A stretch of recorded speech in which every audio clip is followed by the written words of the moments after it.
India முழுக்க ஒரு நாளைக்கு 1.5 லட்சம் டன் வேஸ்ட் நம்ம ஜெனரேட் பண்ணிட்டு இருக்கோம். தமிழ்நாடு முழுசா 17,000 டன் வேஸ்ட் ஜெனரேட் பண்றோம்.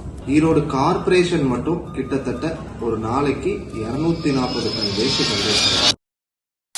அனைவருக்கும் பசுமை வணக்கம். இன்று ஒரு நிச்சயதார்த்த விழா ஈரோடு மாவட்டத்துல சிவகாமி செங்கோட்டையன் மண்டபத்துல நேத்து நைட்டு ஒரு 150 பேர், இன்னைக்கு காலையில ஒரு 500 பேர் சாப்பிட்டாங்க.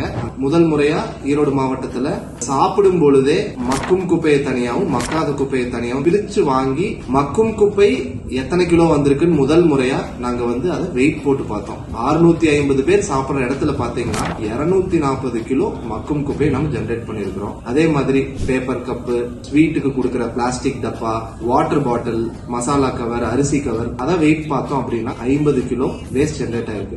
இது வரைக்கும் நம்ம இதை மெஷர் பண்ணி பார்த்திருக்கோங்களா?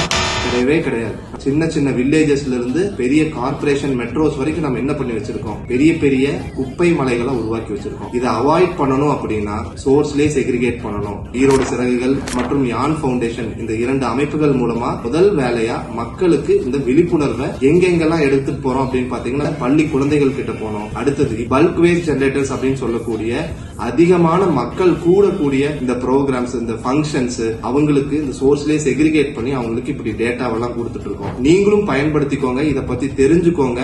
அடுத்த சந்ததியினர் இந்த உலகத்துல வாழணும் அப்படின்னா அவங்களுக்கு நல்ல காற்று, நல்ல நீர், நல்ல நிலம் வேணும் அப்படின்னா நம்ம இதை கம்பல்சரி பண்ணி ஆகணுங்க. நன்றி, வணக்கம்.